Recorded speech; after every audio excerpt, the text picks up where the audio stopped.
charged with driving in violation of your restrictions on your license. Apparently driving without eyeglasses.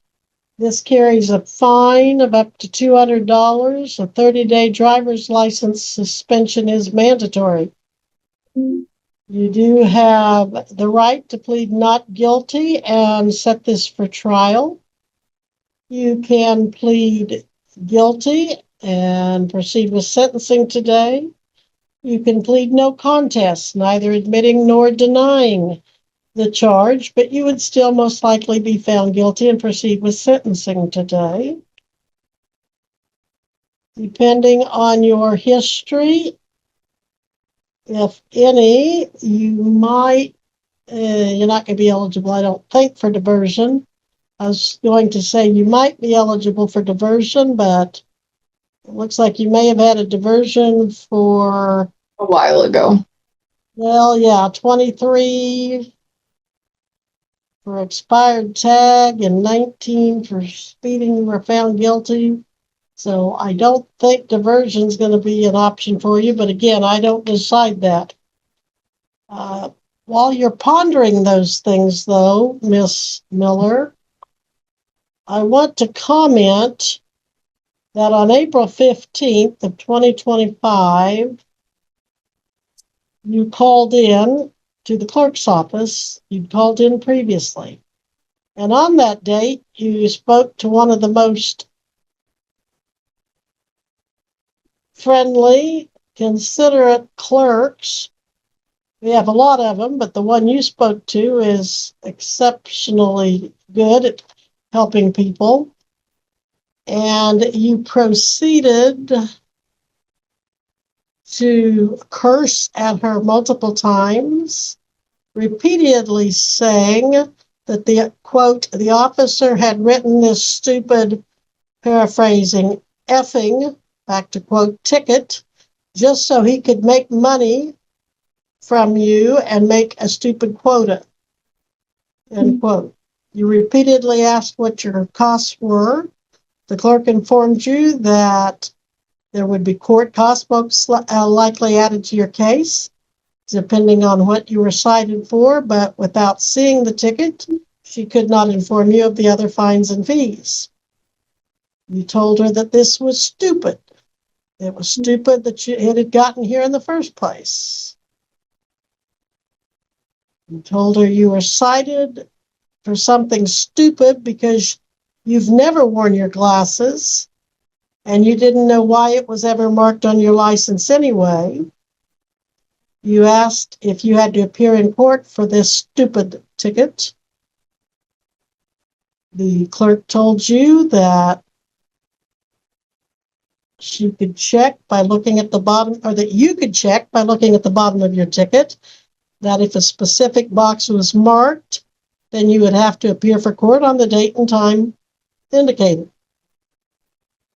You again said it was completely stupid that you had to appear for court and that you couldn't believe you had to pay court costs and everything, even though you thought this case was dismissed or should be dismissed. The clerk went on to try to tell you that if it was dismissed, you may not have to pay any fines or fees. And then you hung up on the clerk before she was able to get a response. I'm not sure as to what this has to do with the clerk, considering we're in court right now. So I'm confused. It has everything to do with the clerk because it has a lack of respect for the court. It is the clerk of the district court. So when you disrespect the clerk, you're disrespecting the court. So if she's disrespectful towards me, that's invalid is basically also what you're saying, though. Well, I'm saying the particular clerk that you encountered is, to the best of my knowledge and belief, extremely courteous, patient, and polite. And generally, when I had called, I was trying to be patient, courteous, and polite, and treat her with kindness and respect. But she was extremely short with me. Also, I'm autistic. This is about facts. And I don't understand why we also have to bring feelings into it. It's inappropriate for me to bring feelings into it, so that's wrong of me, and I own that. But also, I don't want them bringing their feelings into it either. This is about facts. I'm trying to get the factual information so I can do what's needed of me to be a law-abiding citizen. So this has nothing to do with feelings. This has to do with respect, which is a sign or symbol that you appreciate the role of the court, that you respect the law, and so far you've not shown that. And that doesn't help you get very far.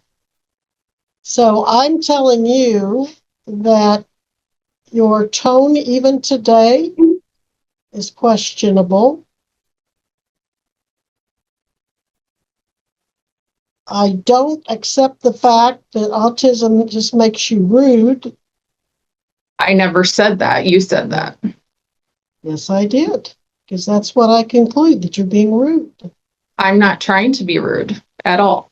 All right.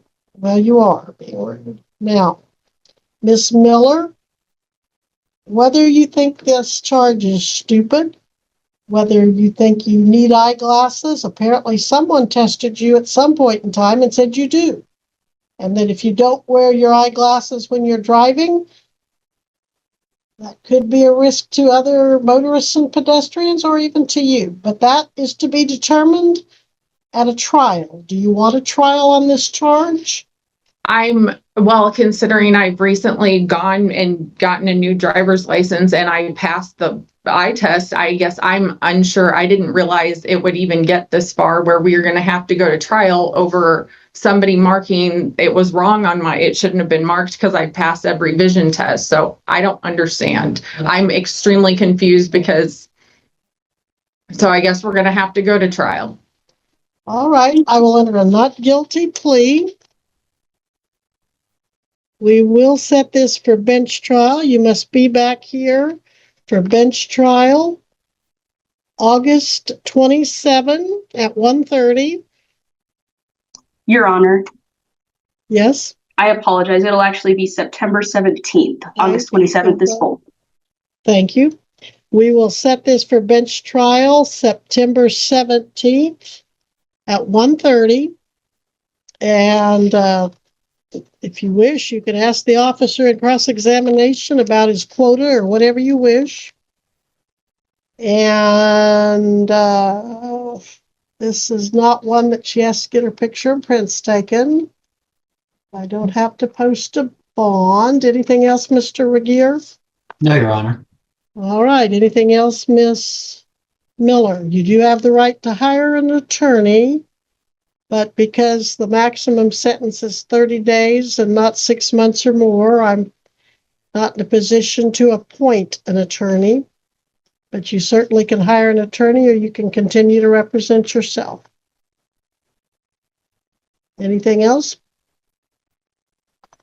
All right, then you're excused at